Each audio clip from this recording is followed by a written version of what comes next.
Hello दोस्तों, नमस्कार। स्वागत है आपका सक्सेस इन हिंदी एकेडमी में। देखिए बच्चों, आज हम बात करने वाले हैं आपका जो सब्जेक्टिव पेपर होगा एचपीएससी पीजीटी हिंदी, ठीक है। जो लिखित पेपर के बारे में बात करने चाह रही हूँ। बहुत सारे अभ्यर्थी के कमेंट आ रहे थे कि मैम 10-10 नंबर का आएगा या 15 नंबर का आएगा, किस प्रकार का आपका पेपर आएगा। तो मैंने इसलिए वहाँ बात नहीं की आपसे, क्योंकि मेरे मन में ये संशय हुआ था कि पहले मैं पूरी तरह जान लूँ, क्योंकि मैं खुद कंफ्यूज थी। मैं इसलिए कंफ्यूज थी क्योंकि देखो, किसी भी कार्य को हम तभी करेंगे जब हमारे पास संपूर्ण जानकारी होगी।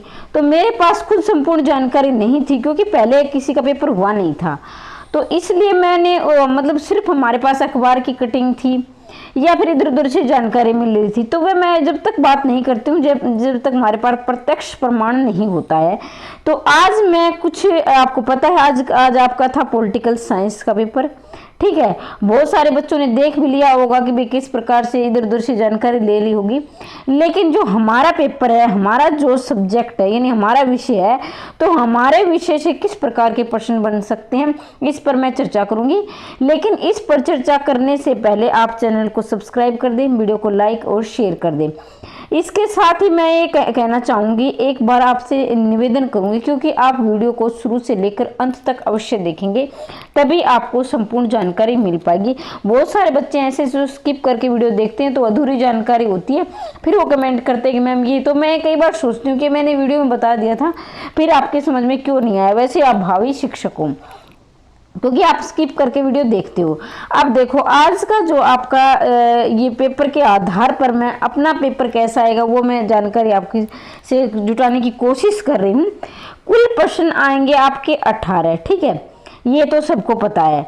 जिसमें से आपको करने हैं 15, यानी 3 प्रश्न आप छोड़ सकते हैं अपनी इच्छा के अनुसार, जो आपको नहीं आ रहे हैं, ठीक है। ये भी आप सबको पता है। लेकिन अब जो जानकारी मैं देने जा रही हूँ ये महत्वपूर्ण। शीट मिलेंगी आपको 72।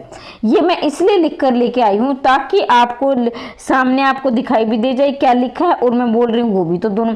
क्योंकि कई बार मैं होती हूँ सिर्फ बोलकर चली जाती हूँ, तो मुझे लगता है कि शायद किसी को ध्यान से नहीं सुनी, एक बात है।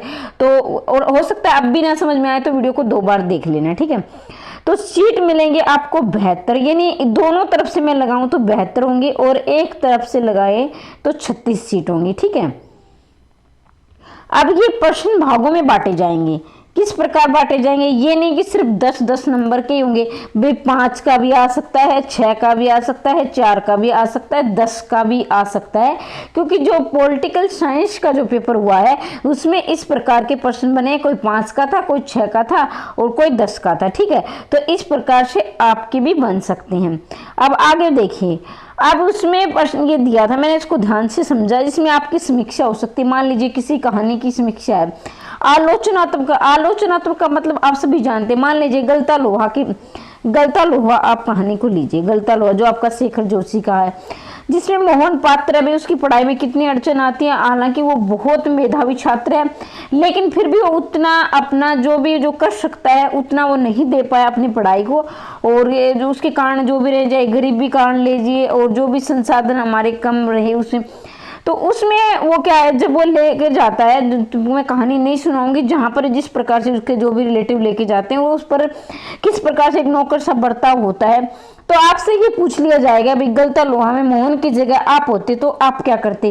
क्या आप विरोध करते या घर वापिस आ जाते या वहीं अपने अकेले रहकर पढ़ाई करते। तो आपके क्या विचार है, ठीक है, अपने विचार रखिए। अब ये हो सकता है इसमें गलता लोहा की आलोचना, या फिर ये हो जा सकता है कि जैसे, क्योंकि आलोचना कुछ प्रश्न पाठ ऐसे हैं जिसमें अपने विचार रख सकते हैं। जैसे मन्नू भंडारी का है रजनी, उसमें क्या है, ट्यूशन से संबंधित समस्याएं। तो आपसे पूछ लिया जाएगा कि बताइए, अगर आप वहाँ अध्यापक होते तो आप ट्यूशन करते, या ट्यूशन करते तो ट्यूशन न करने वाले बच्चों के साथ आपका व्यवहार कैसा होता। या फिर जैसे उसके नंबर काट लिए गए थे छात्र के, तो उसमें जगह आप होते तो क्या करते।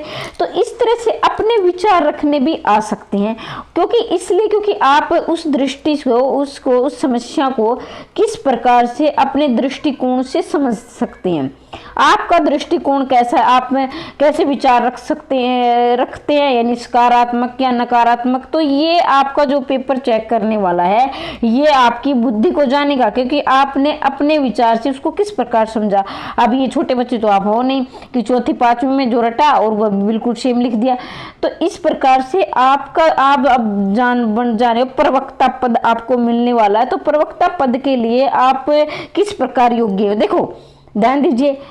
15% तो तकरीबन मेरे ख्याल से सभी पूरे करेंगे, कोशिश करेंगे, लेकिन आपको नंबर वहां मिलेंगे कि अच्छा कौन लिख रहा है और आपके विचार क्या है। समीक्षा दे दी आपको, कोई समीक्षा करनी है, कोई आलोचना करनी है, अपने विचार रखने हैं। तो मैं ये कहती हूँ कि सबसे ज्यादा नंबर जिस बच्चे को मिलेंगे, जिस अभ्यर्थी को मिलेंगे, वो मिलेंगे आपकी आलोचनात्मक जो प्रश्न है, अपने विचार रखने की, आपके विचार। तो जब मैं कह रही हूं कि जो भी पढ़ें अपने दृष्टिकोण से पढ़ें, ठीक है। और ये भी आपको, ये मेरा व्यक्तिगत सुझाव है, ये किसी में ये नहीं किसी ने मुझे सुझाव दिया है या कोई प्रश्न पेपर में ऐसा है, लेकिन मेरा व्यक्तिगत सुझाव है कि किसी भी समस्या के प्रति हमेशा अगर आपको समाज में अपना स्थान बनाना है, अगर आपको प्रवक्ता से नहीं प्रिंसिपल आगे जो भी उच्च से उच्च पद प्राप्त करना है, चाहे आप असिस्टेंट प्रोफेसर का दोगे, एसोसिएट का, प्रोफेसर का, जो भी, तो किसी भी समस्या के प्रति आप कभी भी नकारात्मक मत रहिए, कभी भी नेगेटिव मत रहिए। अगर आप लिखने चाहिए हर समस्या, कितनी बड़ी से बड़ी समस्या हो, उसका आप जब अंत करोगे, उसका जब आप निष्कर्ष निकालोगे, तो आपके पास वो निष्कर्ष होना चाहिए कि अगर मैं उस जगह ये होता तो मैं ये हल निकालता। और हल आपका ऐसा निकलना चाहिए जो आपके लिए, समाज के लिए आदर्श बन सको, प्रेरणा का स्रोत बन सको, आप समाज को प्रेरित कर सको, वो वाला आपके पास वो विचार होने चाहिए। और अगर आपको नहीं, मान लीजिए कहीं ना कहीं, देखो हर इंसान में कोई ना कोई कमी होती है, ठीक है, अब मेरे में भी आप में भी है, लेकिन अगर आपको लग रहा है, अपने आप का मूल्यांकन कीजिए कि ये मेरी कमजोरी है, उस कमजोरी, अभी आपके पास समय है, कम से कम मेरे ख्याल से कम आपके पास 1.5 महीने का समय है। तो 1.5 महीने में अब ये कमेंट मत कि मैं मेरा ये इतने नंबर का है, मेरा आएगा या नहीं आएगा, क्योंकि भाई मुझे भी नहीं पता मेरिट कहाँ तक जा सकती है। तो मैं यही कहूँगी, देखो कोई भी, मैं हर वीडियो में बताती हूँ, कोई ना कोई आपको, मतलब कहीं ना कहीं आपको अगर जॉब चाहिए, गवर्नमेंट जॉब चाहिए, तो आपको तैयारी नहीं छोड़नी है। चाहे आपके नंबर बन रहे हो, मैं बुरा से सोच रही, आपके नंबर बन रहे हो 40, अब तक आपने गलती की है, तो आगे आप सोचिए जो 70 नंबर ले रहा है ना, उनसे आपको आगे निकलना है। ये प्रतियोगिता का जमाना है, ये नहीं कि इस परीक्षा में कोई बात नहीं, आप बुरा ही सोच लिया, आप इसमें नहीं बैठ सकते, कोई नहीं, परीक्षा आएगी ना जिससे जो आप एग्जाम दोगे, तो आपको तैयार रहना है, ठीक है। अब मैं बात कर देती हूँ, ये बात है आधे प्रश्न। मान लीजिए आपको पूरा यानी किसी कहानी की समीक्षा होली या किसी पर, मान लीजिए आपको व्याकरण का, मैं समझा देती हूँ क्योंकि इस पर तो हम बात कर चुके, व्याकरण का ले लीजिए आप, ठीक है, वो तो आप कुछ ना कुछ लिख देंगे तोड़ मरोड़ के, लेकिन व्याकरण के मान लीजिए आपको अलंकार से कोई प्रश्न आता है कि अलंकार कितने प्रकार के होते हैं, उनका उदाहरण दीजिए। हो सकता है आपको अलंकार के प्रकार का पता हो, आपने ये बता दिया इतने इतने प्रकार का होता है और आपको कोई उदाहरण याद नहीं आ रहा, तो आप ऐसा करिए, चाहे आप आधे प्रश्न करो, यानी आंशिक का मतलब होता है ऐसे भागों में करो, उसके भी आपको नंबर मिलेंगे। मान लीजिए 10 नंबर का आ गया और आपने आधा किया, तो मैं तो कह 10 के 10 तो किसी को नहीं देंगे, वो मुझे ये तो अंदाजा है। तो मान लीजिए आपको 7 मिले, 5 मिले, 6 मिले, कहीं ना कहीं एक एक नंबर का, और अब तो आगे अब तो नेगेटिव मार्किंग है, चलो आधे पर बनेगा, वहाँ जाकर आपको एक एक नंबर आपके मेरिट दिलाएंगे। चाहे आपको, चाहे मान लीजिए 4 मैं भाग में बांटती हूँ एक पर्सन को, यहाँ मैं थोड़ा साफ कर देती हूँ, 4 भाग में बांटती हूँ, तो आपको 1 भाग आ रहा है ना, तो 1 के भी आपको हो सकता है आपके 2 नंबर मिल जाएं, तो आपको वो करना है, ठीक है। कोई भी प्रश्न आपको छोड़ना नहीं, 15 के 15 आपको करने ही होंगे। अब देखिए नकारात्मक अंकन नहीं है, क्योंकि अब जब लिखित है तो नकारात्मक कहाँ देंगे, तो आपको पूरा पेपर करना है, तो ये बात समझिए। इसके साथ ही आपको मैं कह रही हूँ, सबसे पहली बात, वो बहुत से बच्चों को आदत होती है कि मेरे खुला खुला लिखते हैं, ठीक है। ये नहीं करना कि आपको सीट आपकी खत्म हो जाए और आपको लग रहा है कि हमारा एक पर्सन छूट गया, तो सीट का भी विशेष ध्यान रखना है। ये नहीं गोचपोच भी नहीं, गोचपोच का वैसे कोई अर्थ नहीं होता, मजाक कर रही हूँ, वैसे कोई अर्थ नहीं होता, लेकिन अपने जो साधारण भाषा में बोल दे, ये भी नहीं करना है। जैसे आपको मेरी ऐसी अच्छी राइटिंग में मैंने कोशिश भी नहीं की अच्छे लिखने की, जैसे मैंने लिखा हुआ है तो इसमें उचित है, भी समझ में आ रहा होगा, मैंने जल्दबाजी में जो लिखा है, तो इस प्रकार से आपका थोड़ा स्पेस उचित होना चाहिए, जो आप जगह छोड़ो, उचित होना चाहिए। ये नहीं एक आपने यहाँ लिख दिया फिर एक यहाँ लिख दिया ज़्यादा। तो अपनी सीट का भी ध्यान रखना है, न मतलब ये करना है कि समझ में आ जाए अच्छी प्रकार से, जो चेक करने वाले उसे गुस्सा ना ये लिखा क्या है।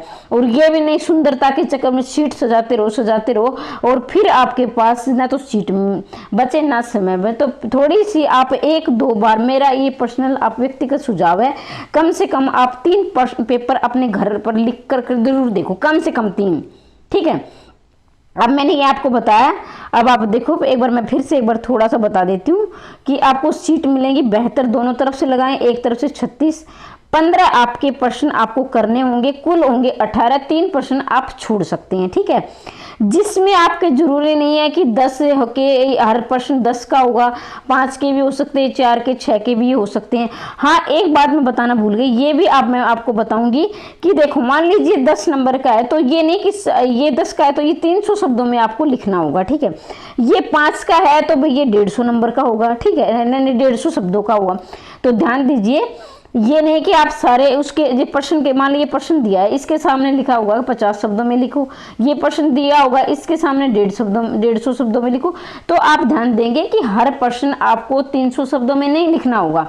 अगर 5 का है तो वो मान लीजिए 150 150 शब्दों का होगा, अगर 10 का है तो 300 का होगा, 6 का है तो वो अलग अलग मतलब 200 का होगा। इस प्रकार से इसके साथ ही कोई भी, ये विशेष बात है, कोई भी प्रश्न आपके पाठ्यक्रम से बाहर नहीं जाएगा।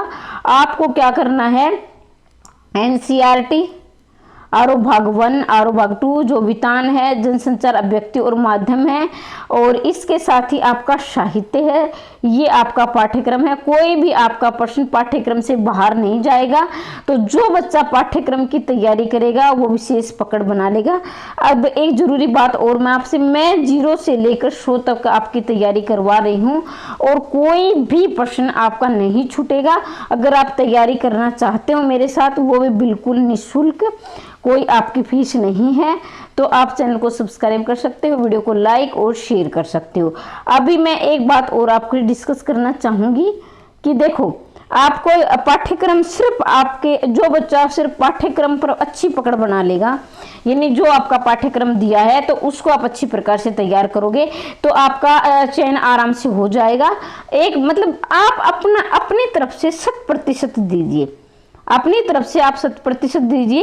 ये नहीं सोचना है भाई उसके इतने नंबर बन रहे हैं मेरे इतने बन रहे हैं। आपका सबसे पहले जो आपकी प्रतियोगिता है, आपके जो प्रतिस्पर्धा है खुद से है। यानी आप अपने आप से सवाल कीजिए कि मेरी तैयारी कितनी है, कितना मैंने अपने पाठ्यक्रम पर पकड़ बना ली, कितना मेरा बचा हुआ है, और उसको आप भागों में बांटिए। कि मान लीजिए आपने क्या करना है, जैसे मैं 15 दिन में ये कर दूंगा, 10 दिन में ये, जो भी आप जितना आप में की क्षमता है उसके अनुसार, ठीक है।